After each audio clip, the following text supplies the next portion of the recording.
Welcome back, guys. Finally I'm back working on the main project. I know it's been a while, a bit of a life change, so I'm flat chat these days, don't get much time to work on the cars. But just to show you where we're at, I'll show you a little bit of what I've been up to, so everybody's back up to date with where we're at. Okay, so the firewall section here, which is also the battery cover, needed to have this big notch sort of cut out and made up into it for the fuel rail, which I had totally forgot about. It sits on an angle. As you can see there, the injectors sit on a funny angle, not like a normal injector rail. I hadn't taken that into account, and so I had to make that piece there. Took quite a while, but looks nice and neat now. Just needs to be fully welded, but that's all done. But what we're up to today, we need to fit this air filter here, along with this pipe and this reducer, into the engine bay here, so we can get some cold air coming into the turbo. Okay, so what I started with, I had to work out a cold air box first. So I just made one out of cardboard, as everyone does.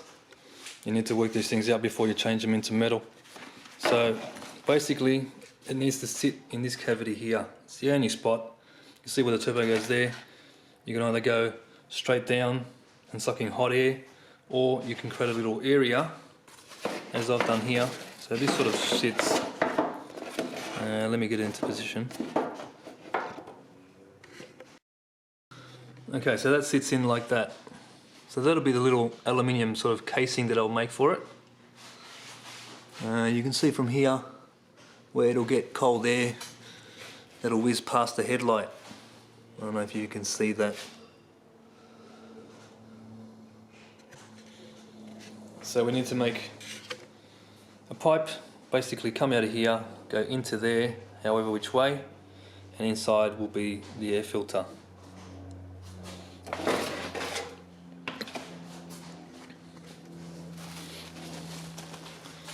So the air filter basically is this unit here, which I worked out is the right size, or the ideal size.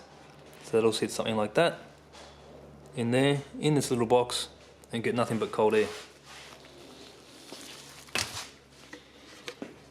So same sort of thing, I made a little air filter just by going off the sizes. It's sort of falling apart now, all the tape's come off, but you get the idea. It was just something like that, and that gives me an indication of what size I needed. Then I just went to the K&N Filters website, and you can put in all the dimensions and stuff of the filter that you need, and it spits out a heap of results. You can work your way through those results and see which one best suits your situation. Then I roughly worked out angles that I needed that come out here. So I worked out maybe a 45 there, and another 45, or maybe more, a bit more than a 45 to go into there to hold the filter in place. So what I ended up getting was a 130-degree bend, which is a 90 and a 45.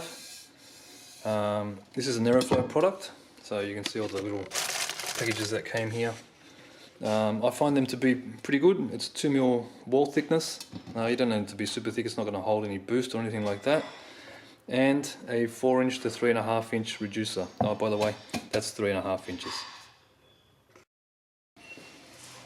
Okay, first things first, we need to put on this reducer, which fits in nicely there, but as you can see it's too long. You don't want it all the way over to here. So we'll reduce the length of this section here, just to the same width as the actual clamp that I'll be using, which will be something like those T-bolt clamps, because it all sort of matches and looks nice and neat. And then we'll cut the length of this as well to suit a T-bolt, and that'll bring everything further back so we can start getting our bend heading into this way.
Okay,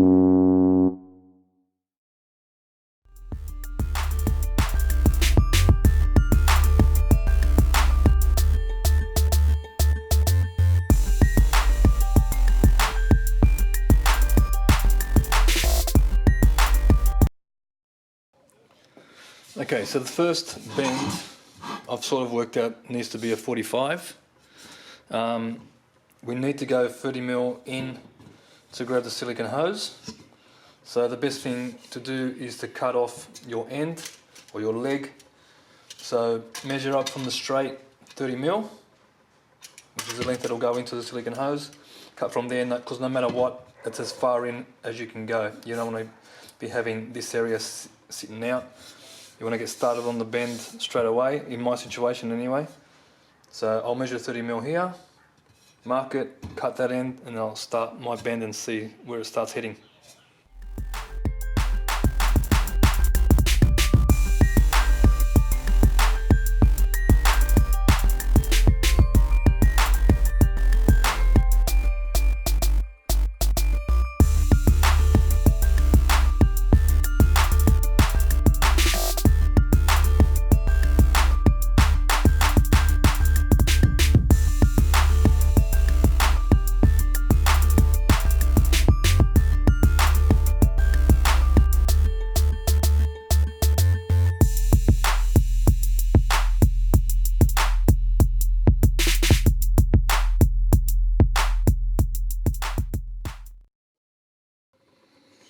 Okay, there we have the first cut.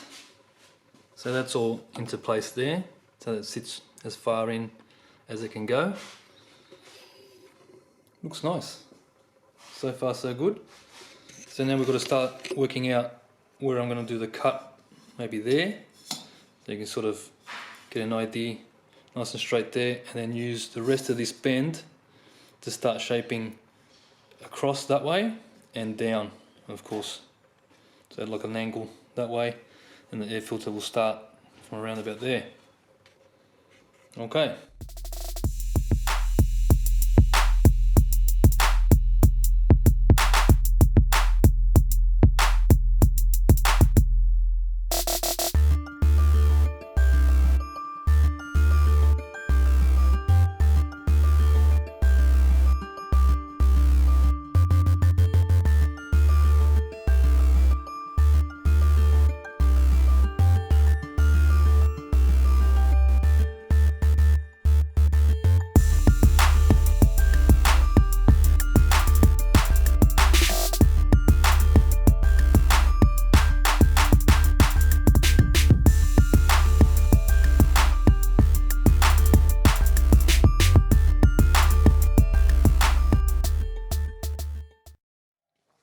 Okay, so we've done our first cut, our first bend. It's ready to go. This is the leftover bend that we have. So it's just under 90, which isn't too bad. So it's lucky that I ended up getting the 130 degree, because you never know when you need a little bit extra length or bend. So you can always cut it to whatever bend and length that you need. So it's good to have a little bit extra. So the lip that sits over here is only 15mm, but I'm not going to cut just 15mm, I'm going to cut 30. It can sit in a little bit further, doesn't really matter, just in case. So I'll measure 30 on the leg, on the straight part, off the bend, when the bend ends, and cut from there, and then start working out where it's going to sit.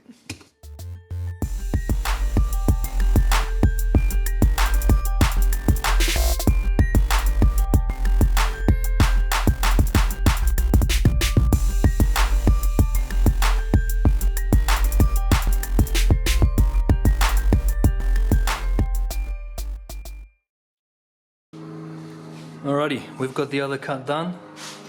So basically it has to go there, like that. So as you can see, it clears the headlight plug, and it's not too close to the wall, not too close to the engine bay, or to the sides of the engine bay I should say. But we need to make this extension part here. So with a bit of a straight, and that'll give us exactly the length and pipe that we need, and we'll be good to go.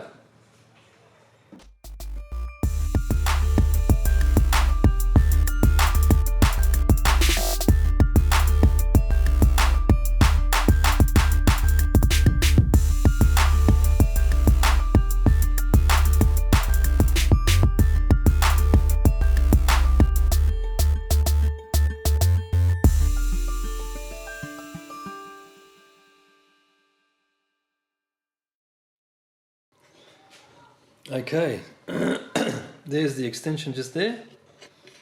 So it was 45mm, and that basically sits like that. All fits in nicely. So now I just have to make the actual airbox part of it, but I haven't received the alloy yet, so I've got to wait on that, and then I'll get started on that part. It's looking good. Alrighty, so after some careful measuring, as you can see, just by doing one section at a time and then joining them back up again. Ready, you pest. Move, Bubba. Okay, as you can see, it's all come back together. So just have to slowly cut away until you get the right shape and the clearance that you need for all the pipes to enter the actual box. So now to transfer that to sheet metal, to sheet alloy, and we're good to go. Okay, so the 2mm alloy sheet finally arrived that I bought from eBay. So I've just transferred all the little cardboard templates that I've made, which make up the airbox. There goes home ice cream. And transfer them onto the alloy. So these are all the little pieces here. As you can see, they only just fit. So this being the last piece there, and it just sort of fits. A little bit cut off the end there, but it won't really matter. They've marked out maybe 2 to 3mm a little bit bigger than what I actually need anyway. So I'll start cutting them up, and we'll start forming our airbox.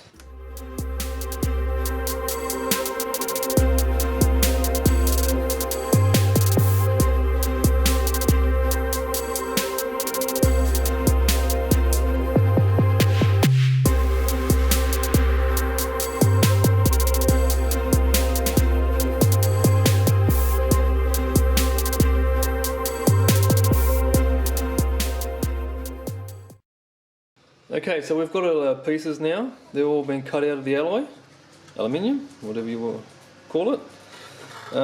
We just got to do some fine tuning now. So what you're basically doing is, because the cuts end up being a little rough off the jigsaw, there might be areas where once you place it onto the engine bay, they might need to, like for instance, I had to file off a little bit more of there and a little bit more of there, just so it would sit nice and cleanly and neatly.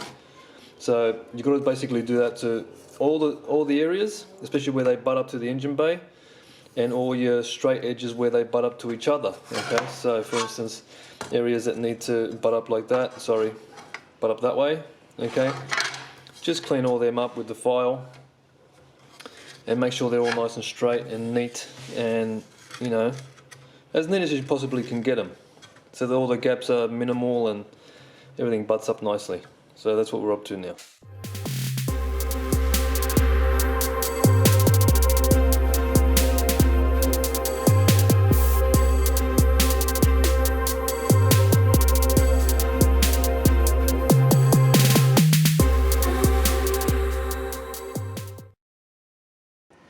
Okay, so what I'm going to do now, I've just got a little bit of angle aluminium here from some scrap that I had.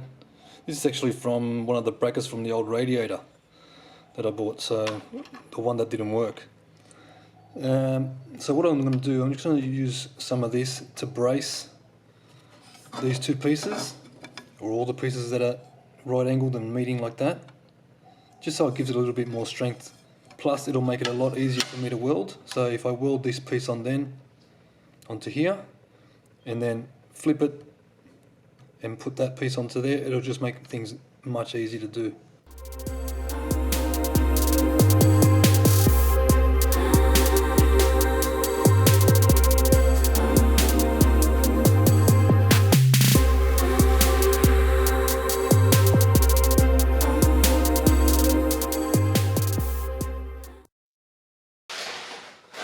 Okay, so there it is in place.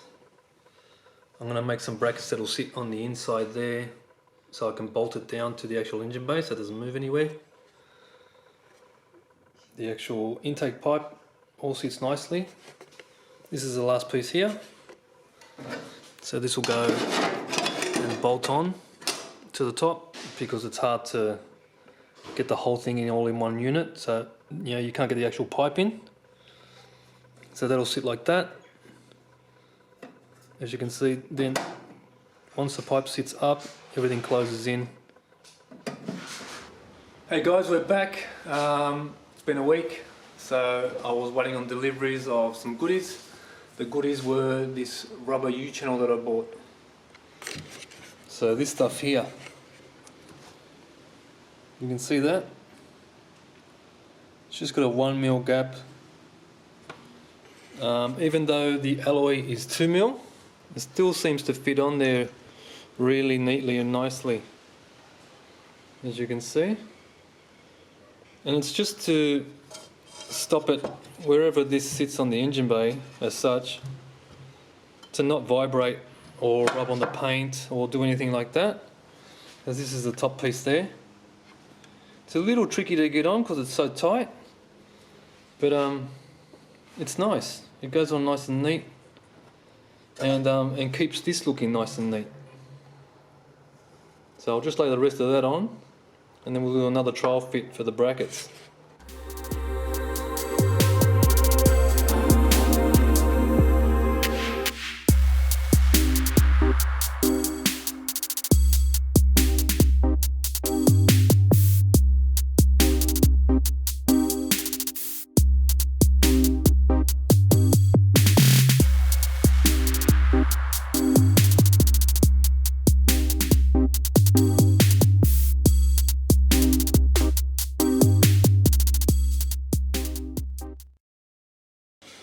Alright, well that worked really well. It seals up everything, it sits all nicely.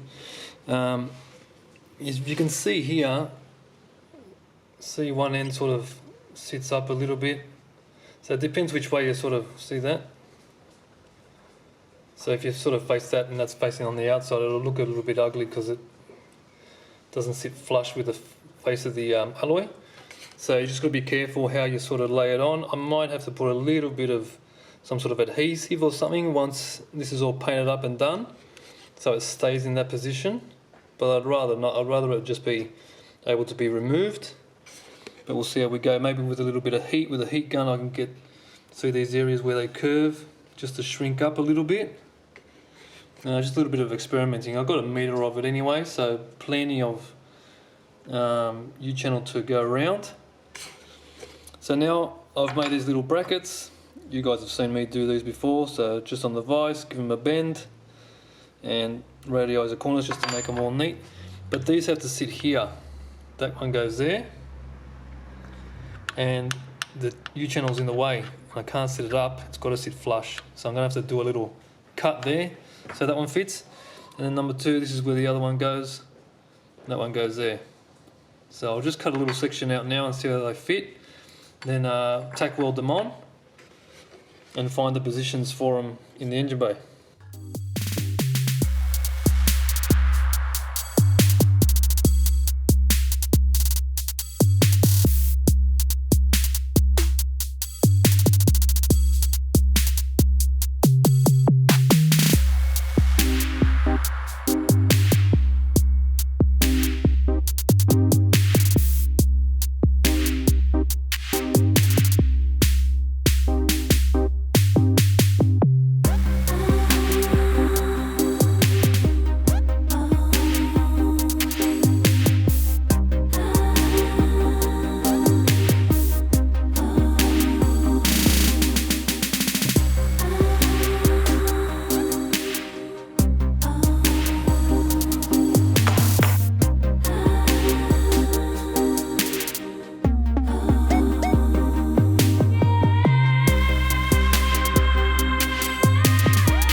Okay, so the brackets are on.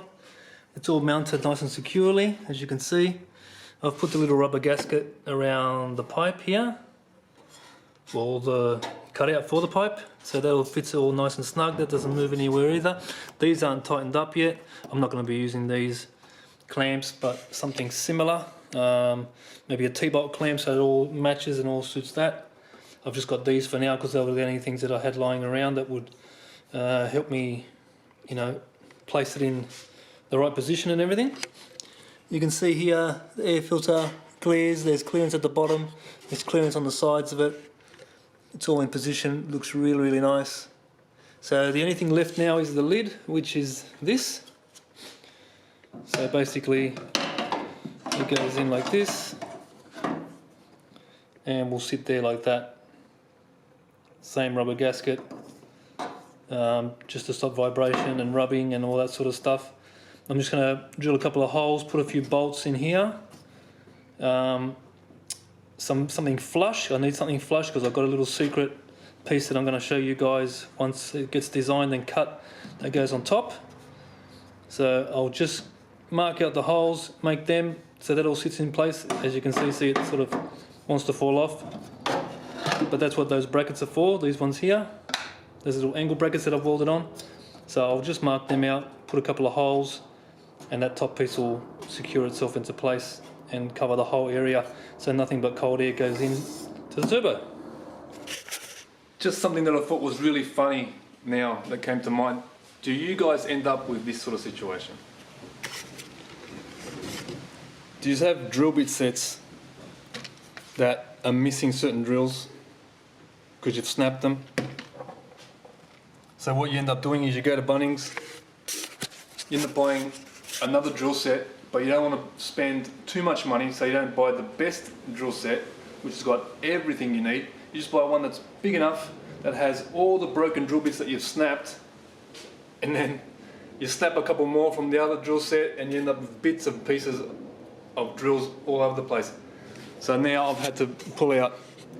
I've got other drill sets even other than these. I've got Imperials. These are the metric ones, and just look for the drill that you need from all the missing pieces and broken bits that you've got. So luckily did have what I needed. Drilled the holes, which are 5mm. So they've got some little countersunk screws or bolts so they can sit flush. Now I just need the drill that's the same size as the head, so I can do the little countersunk drill bit, the drill hole into it so it all sits nice and flush. But luckily, I do have the pieces and drills that I need. Yay.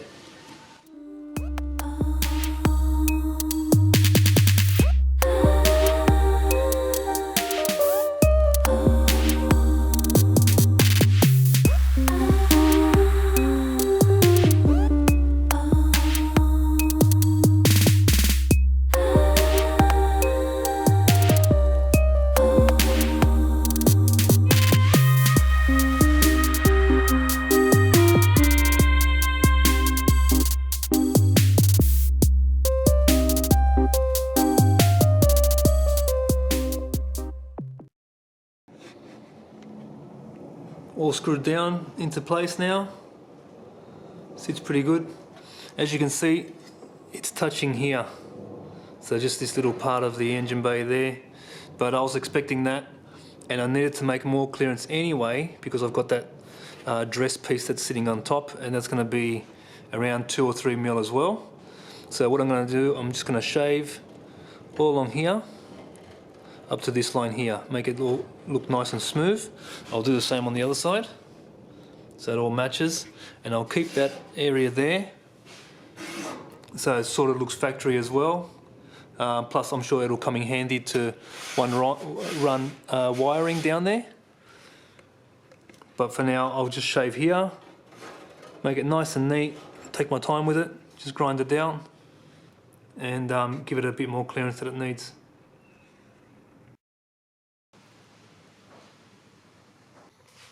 Okay, so something that I've done since last completing it is I've changed the bolts from screwing in at the top and they now screw in the sides. Now, don't mind the mismatch bolts and screws. That's all I've got at the moment until I go back to Bunnings and get some more. So they're just M5s. I put some rib nuts. So instead of having the angle bracket that on the inside on these walls, I've now welded it to the top plate, and it just screws in with two bolts, sorry, on the side there, and one on this end, and it all butts up and fits up nicely. So that's the completed piece until I get the top section. So until I get that top piece made up, that's it, that's pretty much done. I've got to do a lot of cleaning and prepping ready for paint and stuff like that, obviously, but all the fab work is done. It doesn't need anything else, so it'll stay that way for quite a while. But here's a hint as to what the top piece will involve. That's all I'm going to say. It should look fantastic, I can't wait for it, but it's quite a task to build, to make that piece. So I've got to be patient and wait until that's done. Then I'll epoxy the piece on. It'll produce like a lid or like a cover, and it'll all sort of sit nicely and work together. So if you can imagine that. But you can see there's the air filter in there, all clears nicely. You can see the bolts for the brackets. Everything's on. I've got to get the T-bolt clamps for here, so don't mind those clamps. But it's all pretty much done. It's not so much an airbox as a like a heat shield in a way. So don't worry about it sucking in cold air. It's not sucking in cold air. It's just stopping heat from getting to the air filter so that it can suck nothing but cold air. So if you can see where it's located, so you've got heat. Everything around it's going to be producing heat. Even the radiator is going to be producing some sort of heat. The intercooler pipe, everything. So you need to try and block off, you know, that area as much as you can, so that all it does is suck in as much cold air as possible. But it's more of a heat shield than a cold air box. But it should work well. And that's it for this episode. I hope you enjoyed that. We're moving on to other things. I don't know, I was thinking of starting maybe a weekly vlog type videos where I keep you guys up to date on what I'm doing. I don't do much these days during the week because I don't get much time. Most of the work's being done on the weekends now, just because of different circumstances in my life, new job and everything, so things have changed. But here's a little sneak peek as to what I'm working on. So if you know what that is, and you know what this thing is, you'll know what I'm working on. So I hope you enjoyed that. Please give a like, subscribe, and leave a comment if you like. Catch you next time.